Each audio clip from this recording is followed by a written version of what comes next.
하나님 말씀 누가복음 22장 44절과 요한복음 11장 35절과 마태 26장 28절 세 구절을 우리 동시에 합독합니다. 예수께서 힘쓰고 애써 더욱 간절히 기도하시니 땀이 땅에 떨어지는 핏방울같이 되더라. 예수께서 눈물을 흘리시더라.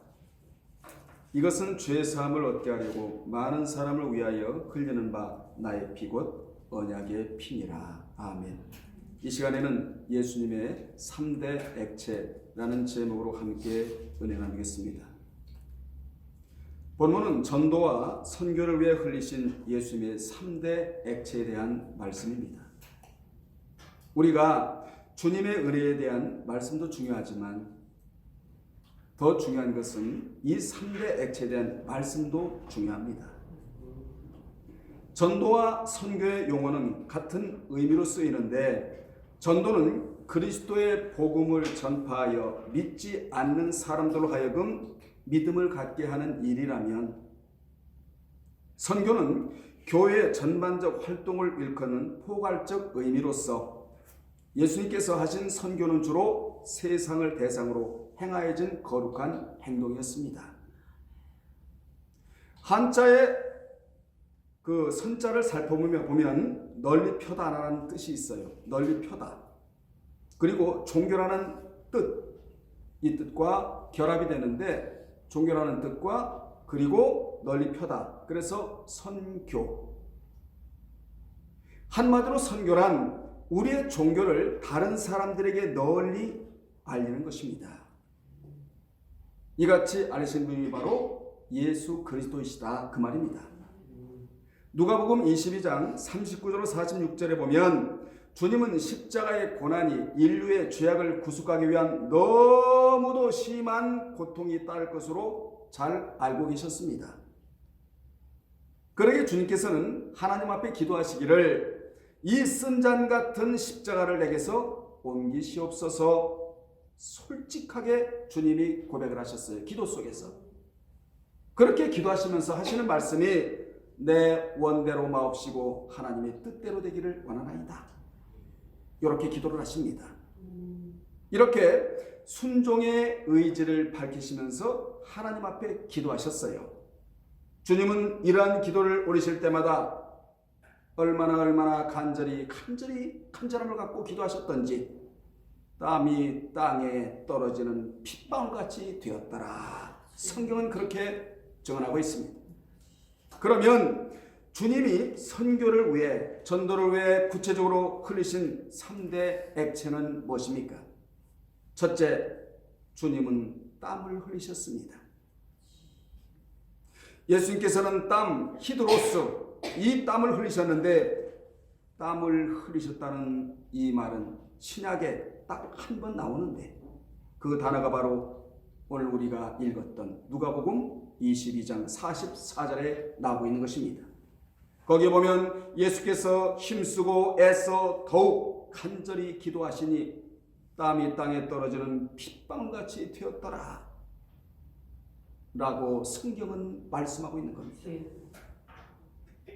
땀이란 분비물은 어느 때 나오느냐? 땀은 노력할 때 나오고 수고할 때 나오기에 노력의 상징이요. 뭐가요? 히드로스, 땀이. 수고는 코포스, 수고의 산물이라고도 말합니다. 뭐가 말입니까? 땀이. 인생의 성공 여부는 땀에 달려있다고 해도 과언이 아닙니다.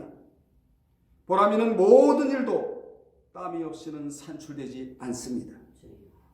인류 역사상 성공한 모든 사람들의 특징을 봐도 어느 것 하나 땀 흘리지 않고 된 일은 없는 것입니다. 이 땅에 성실한 사람들은 모두 다 땀의 원리를 잘 아는 자들이었습니다. 그래서 땀 흘리기를 싫어하지를 않았어요. 그들은 땀을 흘림으로 자기가 하고자 하는 분야에서 성공을 일궈냈던 것입니다. 실례로 발명왕 에디슨도 자동차를 만든 포드 등 세계에서 성공한 사람들은 모두 다 육체에서 진하게 짜내는 땀을 흘려 노력한 사람들이었다는 것이죠. 우리가 전도요 선교적 사명을 위하여 땀을 쏟아내지 않고 도리어 비축한다면 진정 선교사의 사명과 전도의 사명을 감당할 길이 없는 것입니다. 예수님은 하늘에서 선교사의 사명을 띠고 이 땅에 내려오셔서 거의 쉬실 틈이 없을 정도로 전도도 하시고 선교도 하시며 병자도 고치시고 제자들에게 볼 바를 보게 하시고 알 바를 알게 하시며 깨달을 바를 깨닫게 하시고 들을 바를 듣게 하셔서 3년여 동안 거룩한 유기체를 주님이 만들어 내셨던 것입니다. 우리 교회는 사랑의 유기체가 되어야 합니다. 아멘. 이 영상을 보는 모든 분들은 사랑의 유기체가 되어야 합니다. 아멘. 주님은 신성만을 이용하지 않으시고 신성만을 위해 일하지 않으시고 인성도 이용해 땀을 흘리시면서 일하셨던 것입니다.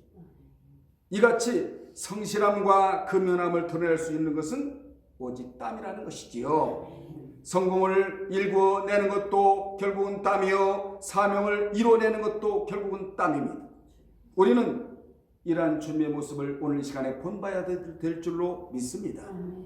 두 번째, 주님은 눈물을 흘리셨다는 것이지요. 예수님은 사역 중에 3번에 걸쳐 눈물을 흘리셨는데 눈물을 다크리온이라고 말합니다. 첫째, 친한 벗이었던 나사로의 죽음을 보고 우셨고, 두 번째, 겟세마네 동산에서 죽음을 앞두고 우셨으며, 세 번째로 후에 멸망케 될 예루살렘 성을 바라보시면서 안타까움에 우셨습니다. 오늘날 주님이 웃으실 일이 더 많겠어요? 울으실 일이 더 많겠어요? 우리가 너무 교만하고 우리가 너무 높아지고 우리가 하나님과 멀어졌으며 하나님과 관계가 깨져 있고 이런 모습을 보시면서 아마 주님은 웃으시는 면보다 울으실 면이 더 많다고 생각을 합니다. 이처럼 예수님은 육신적인 것에 의해 오신 것이 아니라 특히 영적인 면에 오셨다는 것이지요. 성경에 눈물에 대한 사연이 많고 눈물이란 단어가 42회가 사용되는데 각 구절마다 신앙생활 하느라고 주님을 섬기느라고 헌신하느라고 봉사하느라고 흘린 영적인 눈물이었다는 것입니다. 육적 눈물이 아니었다는 거예요. 여러분도 하나님을 사랑하고 하나님을 경외하고 하나님을 두려워하고 하나님을 섬기는 면에 있어서 눈에 눈물이 안 나옵니까? 기독교는 어찌 보면 눈물의 종교입니다.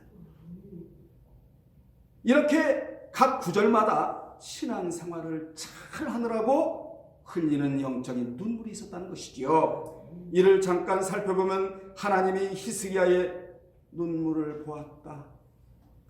여러분 히스기야의 눈물만 하나님 보실까요? 여러분이 하나님을 잘 섬기느라고 흘리는 눈물 하나님이 보신다는 것입니다. 아멘. 하나님이 보시면 기적이에요. 기적이 일어납니다. 친구들은 욥을 조롱했지만 욥은 이렇게 고백을 합니다. 내 눈은 하나님을 향하여 눈물을 흘린다고. 욥기 16장 20절에 또한 주의 사역을 잘 감당하느라고 때로는 광야에서 유리하며 눈물을 흘렸지만 누가요? 다윗은 이런 위대한 고백을 합니다. 하나님이 기억해 주셨다고. 아멘. 사람이 기억해 준 게 아니라 하나님이 기억해 주셨다고. 무엇을 말이죠? 눈물을. 특히 눈물을 흘리며 말씀의 씨를 뿌리는 자는 기쁨으로 거둔다고. 아멘. 시편 126편 5절에 여기 씨를 뿌린다는 말은 그의 씨주머니를 들고 울면서 나가는 자를 뜻하는 그러한 말씀이에요. 이는 마치 신앙생활하는 데 있어서 때로는 단조롭고 반복해서 하다 보면 눈물이 날 정도로 고된 일도 있지만 농부가 씨 종자를 밭에 뿌리듯이 말씀의 씨를 부지런히 삶의 터전에다가 뿌려야 된다는 교훈이에요. 이같이 믿는 자는 무엇이 있어야 되느냐? 말씀의 씨주머니가 있어야 한다. 아멘. 여러분에게 무엇이 있습니까? 비록 명예는 없고 돈은 없다 할지라도 소중하게 우리가 간직해야 할 것은 말씀의 씨주머니가 있어야 된다는 것이죠. 이것이 있는 자는 어디를 가도 무엇을 해도 심지어 말씀을 지키다가 감옥에 들어가는 일이 있어도 절대로 믿음을 저버리지 않습니다. 아멘. 하나님을 배반하지 않아요. 아멘. 자기 신앙을 가지고 자기가 책임을 지고 전진하고 나갈 수 있는 자가 바로 말씀의 시주머니가 있는 자이다.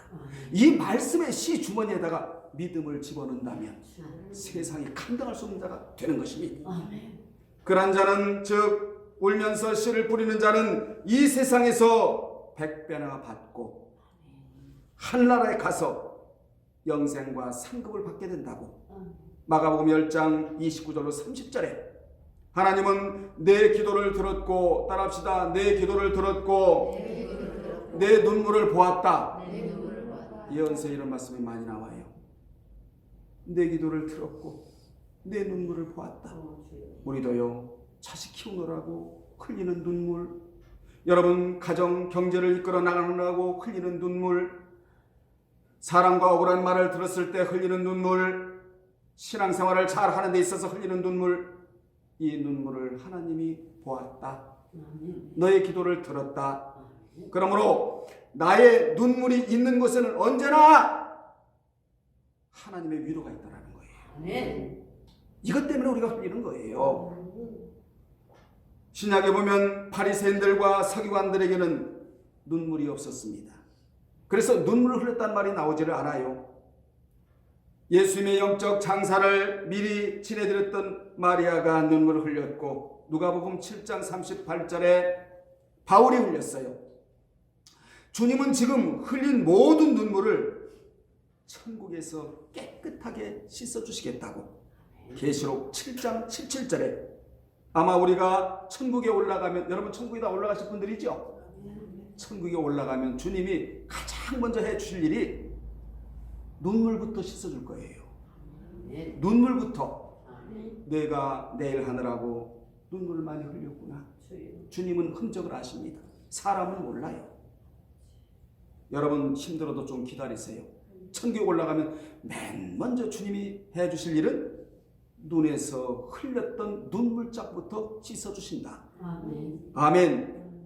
그 눈물이 씻겨져야 다시 사망이 없습니다. 애통이 없습니다. 곡하는 것이 없습니다. 아픈 것이 없다고 계시록 21장 4절에 정확하게 기록이 되어 있습니다. 그러므로 눈물은 응답과 깊은 관련이 있다는 걸 여러분이 기억을 하셔야 돼요. 그래서 하나님의 응답 체계를 보면 여러분 사람의 언어 체계도 있고 경제 체계도 있고 어떤 논리 체계도 있고 과학 체계도 있고 여러 가지 체계가 있지만 하나님의 응답 체계는 간단합니다. 들었고 보았고 말씀으로 응답이에요. 아멘. 오늘 이런 은혜가 여러분들에게 있기를 주의 이름으로 축원합니다. 아멘. 들었고 보았고 말씀으로 응답해 주신 것이 하나님의 응답 체계이다. 아멘. 그렇다면 성경의 눈물의 의미가 어떻게 쓰였느냐, 제가 하나 둘 셋 넷 다섯 여섯 일곱 8가지로 요약을 해놨는데 누가복음 738이나 누가복음 7장 4절에 보면 감사의 눈물로 쓰였어요. 사도행전 20장 19절과 사도행전 20장 31절에 보면 봉사의 눈물로 쓰입니다. 고린도후서 2장 4절에 보면 애정 깊은 눈물로 쓰였고 디모데후서 1장 4절에 보면 사모의 눈물로 쓰였으며, 여러분 말씀 사모하는 측면에서 눈물을 흘려보셨나요? 히브리서 5장 7절에 보면 심한 통곡의 눈물로 쓰였고 히브리서 12장 17절에 보면 후회의 눈물로 쓰였고, 절대로 우리 모두는 후회의 눈물을 흘려서는 안 됩니다. 실패의 눈물을 흘려서도 안 됩니다. 계시록 7장 17절에 보면 하나님이 눈물을 씻어주심에 쓰였고, 얼마나 위로가 되는 말씀입니까? 계시록 1장 4절에 보면 하늘에는 눈물이 없음에 쓰였다. 하늘에는 눈물이 없습니다. 아멘. 뿐만 아니라 눈물에 대한 문학적 표현을 통하여 교훈을 받는다면, 첫째, 하나님이 인간에게 주신 고귀한 액체가 바로 눈물이라는 겁니다. 아멘. 두 번째, 눈물은 인간의 마음을 닦는 특효약이다. 세 번째, 눈물은 인간의 마음에 살며시 내리는 영적인 이슬이다. 네 번째, 눈물은 인간의 순수한 감정에서 흘러나오는 마음의 액체이다. 다섯 번째, 눈물은 인간의 솔직한 감정의 표현 방법이다. 여섯 번째, 눈물은 인간의 마음과 양심을 정화시키는 치유의 물질이다. 일곱 번째, 눈물은 인간의 슬픔을 정화할 수 있도록 하나님께서 내려주신 도로운 선물이다. 마지막 여덟 번째, 눈물은 마음에서 흘러내리는 사랑의 샘물입니다. 이것이 문학적 표현이에요. 인간의 위대한 인격 실현은 거의 다가 고귀한 액체로부터 뿌려진 뒤에 결실이었습니다. 예수님께서 겟세마네 동산에서 흘려 보내셨던 것도 바로 눈물이었는데, 이 땅에서 정직하고 성실하고 주님을 위해 숭고하게 살아가고자 하는 모든 이들은 눈물을 많이 흘리게 되어 있다는 것이죠. 뿐만 아니라 주님 안에서 경건하게 살고자 하는 자는 핍박이 따라붙게 되어 있는데, 우리 이제 슬픔과 좌절과 아픔의 눈물을 그치고 회개의 눈물을 흘립시다. 그래야 새 속에 물들게 되지를 않아요. 우리 이렇게 외쳐야 됩니다. 주님, 저는 죄인입니다. 나는 하나님 앞에서 온전치 못한 자입니다. 말씀대로 살고 싶은데 그리하지 못하는 자가 바로 나입니다. 이런 면에 참회의 눈물을 흘려야 될 줄로 믿습니다. 하나님이 참회의 눈물을 흘리는 그곳에 땅을 고쳐주겠다고 하셨어요. 그러면 그 눈물이 영혼의 위로의 약이 될 것입니다. 우리 모두 주님을 위하고 하나님 나라를 위하며 이웃을 위하고 나를 위하여 눈물을 쏟아놓는 저와 여러분이 되어야 될 줄로 믿습니다. 참고로 예레미야 애가 1장을 보면 예레미야는 바벨론의 말구벽 아래에 짓밟힌 예루살렘의 참상을 목 놓아 탄식하며 하염없이 눈물을 흘렸다고 예레미야 1장 9절에 있어. 그는 예루살렘의 멸망을 오래전부터 선포했지만 정작 잔혹한 파멸을 본 그의 마음은 슬픔 그 자체였습니다. 하지만 예레미야는 다른 유다 백성들처럼 절망에 사로잡힌 채 마냥 넋을 잃고 있지만은 않았습니다. 유다의 멸망이 죄 때문임을 분명히 인정하고 회개하는 마음으로 구원의 손길을 앙망하였던 것입니다. 오늘 여러분 구원의 손길을 앙망하십시오. 하나님 앞에 자비를 구하세요. 긍휼을 구하세요. 구원의 앙망의 손길을 하나님으로부터 구해야 될 줄로 믿습니다. 오늘 우리가 이 예레미야의 마음을 품어야 된다는 것이죠. 주님의 모습을 본받고 예레미야의 마음을 품고. 세 번째, 주님은 피를 흘리셨다. 마지막으로 예수께서는 피를 하이만 하고 말하는데 영어로 브로이드라고 그러잖아요. 이 피를 흘리셨는데 성경은 구원사도 되지만 그리고 전쟁사도 되기 때문에 곳곳에 피의 역사가 성경에 그대로 흘러가고 있어요. 그래서 구속이라는 동사가 성경에 들어오는데 구속이라는 동사는 피가 흘러가는 동사이다. 이 동사 안에 누가 들어가 있느냐? 저와 여러분이 들어가 있다는 것이죠. 누가 피를 흘려주셔서? 예수께서 피를 흘려주셔서 그 피로 말미암아 우리가 구원을 얻고 구원 얻은 이름이 생명책에 농명이 되어 자유를 얻어서, 무슨 자유? 영적 자유를 얻어서 어딜 가더라도 주의 그늘 아래, 그분의 날개 아래 영적인 자유를 누리면서, 오늘 또 여러분 영적인 자유를 누리기 때문에 오셔서 예배드리고 찬양하고 기도하고 하나님의 능력과 하나님의 역사심을 오늘 바라고 있는 거 아니겠어요? 이 자유를 누가 주셨겠습니까? 사람은 줄 수가 없습니다. 오직 주님만이 영혼의 자유를 우리에게 주셔서 사망과 올무로부터 풀어 제꼈다. 이게 자유거든요. 누가복음 22장 44절에 이 말씀을 제가 세 번째 드리는데 중요하게 거기 보면 예수께서는 땀이 흘러내릴 때 핏방울같이 되었다고, 진액을 짜내는 기도를 드렸다고, 주님이 얼마나 혼신의 힘을 다해 간절히 기도하셨던지 땀이 변하여 핏빛으로 변했다고.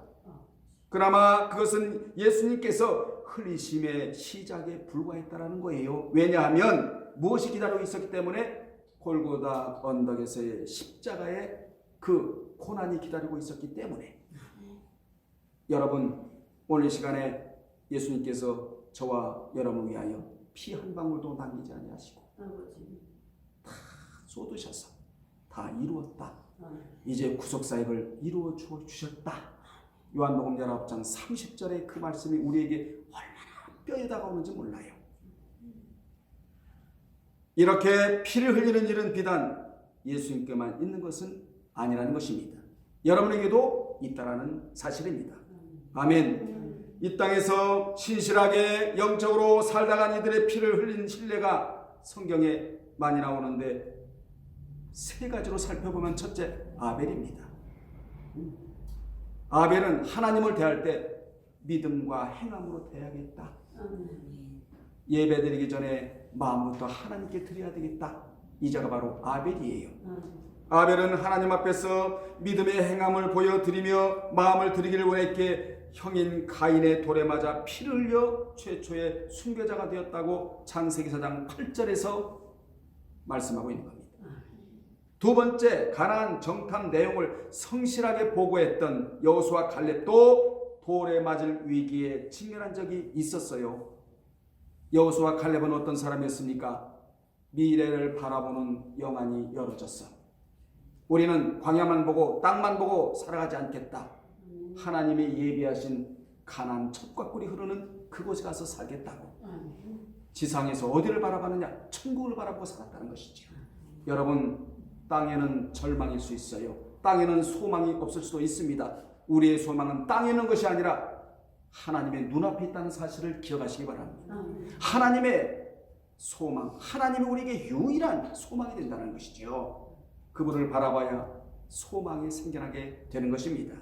세 번째, 하나님 뜻대로 살고자 몸부림쳤던 다윗도 생명계단을 끊으려는 사울로부터 수없는 박해와 핍박과 피를 흘리는 이러한 가운데 살았지만 그는 하나님 앞에서 경건하고 성실한 삶을 살았기에 성공이 될 수가 있었던 것입니다. 이같이 하나님 앞에 경건하고 성실한 삶을 살았던 수많은 믿음의 선진들이 피를 흘리거나 그에 준하는 고난의 삶을 살았지만 히브리서 11장 36절로 38절에 보면 더 좋은 부활을 알았기에 피도 마다하지 않았다는 것이죠. 그러므로 성경은 너희가 죄와 싸우되 아직 피 흘리기까지는 대항하지 아니하고 라고 하여 피를 흘리기까지 하나님 앞에서 성실하고 경건하게 살 것을 우리에게 요구하고 있는 것입니다. 결론 내리겠습니다. 지금까지 살펴보았듯이 우리의 선교적 사명을 바꿔줄 정말 귀중한 보물이 우리 안에 세 개가 들어가 있다. 그게 뭐다? 땀과 눈물과 피다. 그러므로 이 3대 액체의 보물들을 우리는 고체통으로 만들어서는 안 돼요. 이걸 유형화시켜야 된다는 것이죠. 무형화시키면 안 되고 유형화시켜야 된다. 이른바 이러한 자들을 특수하게 산다고 하고, 아멘. 이러한 것들을 무형화시키는 자들을 보통으로 산다고 하는데 우리는 보통으로 살다가 보통으로 천국에 갈 자가 아니라는 거예요. 아주 특수하게 살다가 특수하게 천국에 가야 할 자가 바로 우리다. 왜 그렇습니까? 하나님이 특수한 분이고, 아멘 하세요. 또 교회가 특수하고, 성경이 특수하고, 목회자가 특수하잖아요. 이 특수한 것을 가지고 우리 안에 들어가 있는 3대 액체를 쏟아 놓아야 한다. 그게 뭐라고요? 피, 또 땀, 또 눈물, 순서는 바뀌었지만, 그래서 마지막에 우리는 이 3대 액체를 재생산해내는 자가 되어야 한다. 그것이 뭐다? 응답이고 위로이고, 아멘. 히드로스, 다크리온, 하이마, 이 세 가지 액체가 여러분 안에 들어있다는 사실을 기억하시고 이것을 밖으로 쏟아내어 하나님 앞에 응답받고 위로받는 여러분이 되시기를 주의 이름으로 축원합니다. 아멘. 기도하겠습니다. 살아계신 하나님 아버지, 우리 안에 보물이 세 개가 들어있습니다. 그것은 바로 눈물이고 땀이고 피입니다. 이 3대 액체를 고체화시키지 아니하고 부지런히 활용하여 응답받고 위로받고 살아가는 성도들이 다 되게 도와 주옵소서. 예수님의 이름으로 축복하고 기도합나이다. 아멘.